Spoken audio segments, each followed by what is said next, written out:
Hey guys, this is Waxstat with my tips, tricks, and secrets. Let me get two things out the way real quick.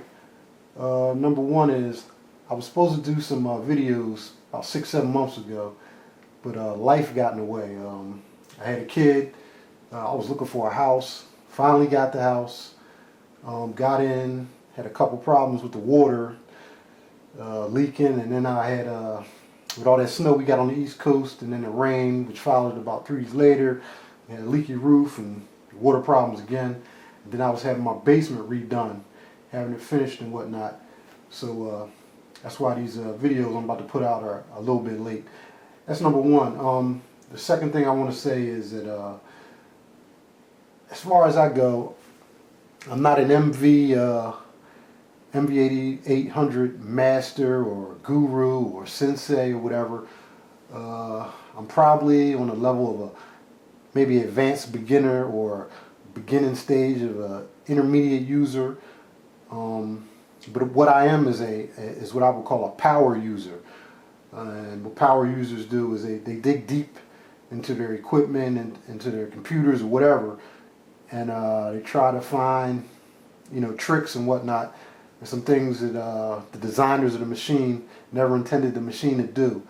So that's as far as that goes. I'm no guru, like I said. I just I want to help bring the MV-8800 knowledge base up higher for all the people that are using it now and that are purchasing MV-8800s or 8000s or whatever, and beginners and whatnot, and want to dig into the machine and see what it can do.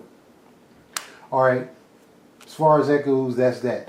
Now, my tip, trick, or secret right now is what I would like to call what I call a ghost note roll.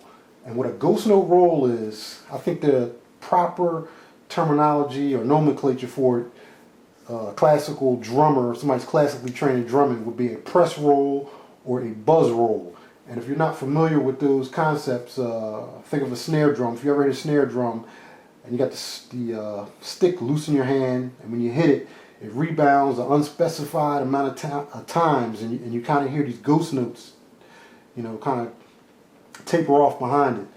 Think of like a marching band or an army back in the Civil War days or the Revolutionary War, how you hear those rolls. Like I said, I call it a ghost note roll. They're used in jazz a lot, all different kinds of music. My way is better, I think, because one of the ways you can do it is you can use a roll button, and I don't think the roll button gives you a realistic ghost note roll or press roll or buzz roll or what have you. You can use the event editor and really edit these kind of rolls into what you're doing, or you could step edit. Use a step editor and step edit them in. But like I said again, there's a lot of editing involved, a lot of velocity manipulation. Excuse me, there. A lot of velocity manipulation that's involved. It can get tedious. My way is a way that I figured out about a month ago, and I started to use it, which can really enhance your snares and make them not so boring. Especially if you're doing jazz type stuff on the MV-8800. Oh man, this is sweet.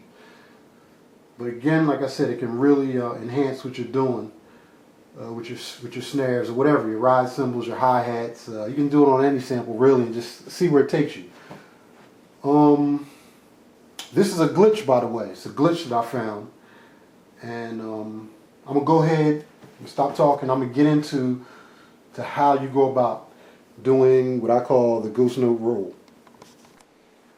Okay, the first step here is I got the MV-88, I think it's the 8008 drums loaded up.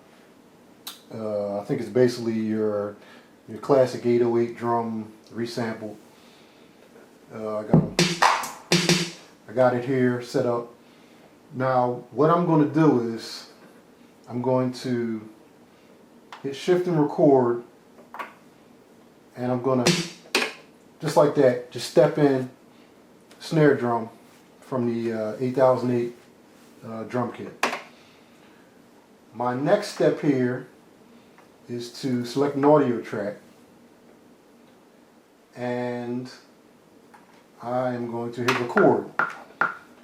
Now I'm going to make sure that it's on resample mix, it's on mono. And what I'm going to do is I'm going to hit the play button and then stop. Just like that. Real simple. First step. Simple. Now what I'm going to do is I'm going to right click the mouse and I'm going to,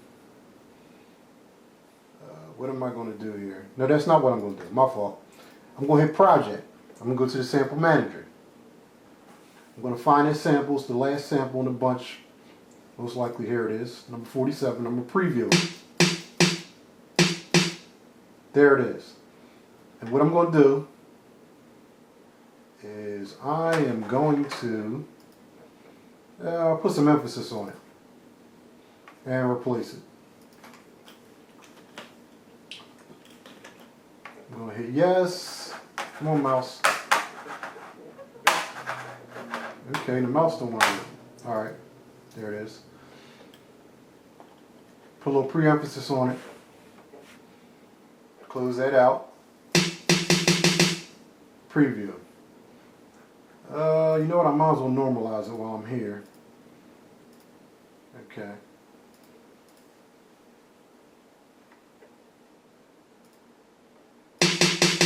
Okay, now I'm going to quick assign it, and I'm going to assign it to a audio freeze. I'm overwrite that there, yes. Okay, out of that.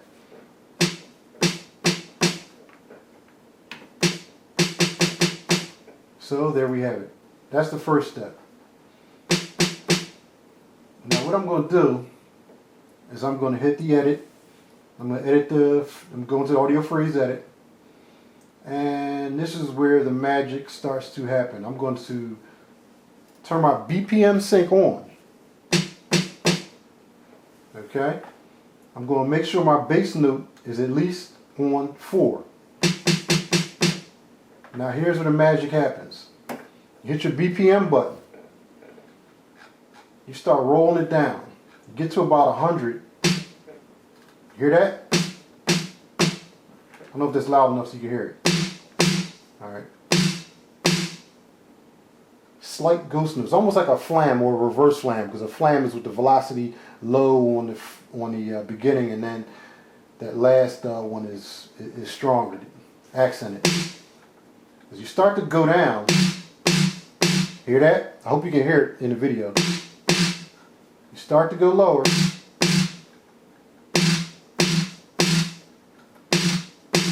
That almost like a amen break type of things. That is a press roll in the amen break. As you go lower,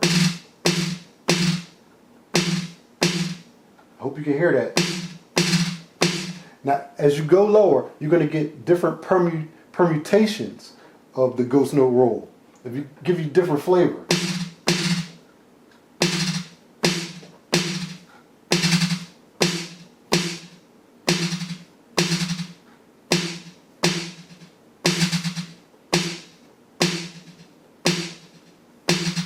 I hope you can hear that. It gets slower. I like it around 40 to 50. Now, to get even more permutations, you can change your bass note a little higher and close out a BPM. You can change that bass note a little bit higher, and it changes. You hear a kind of echo in the back. I don't know if you can hear it.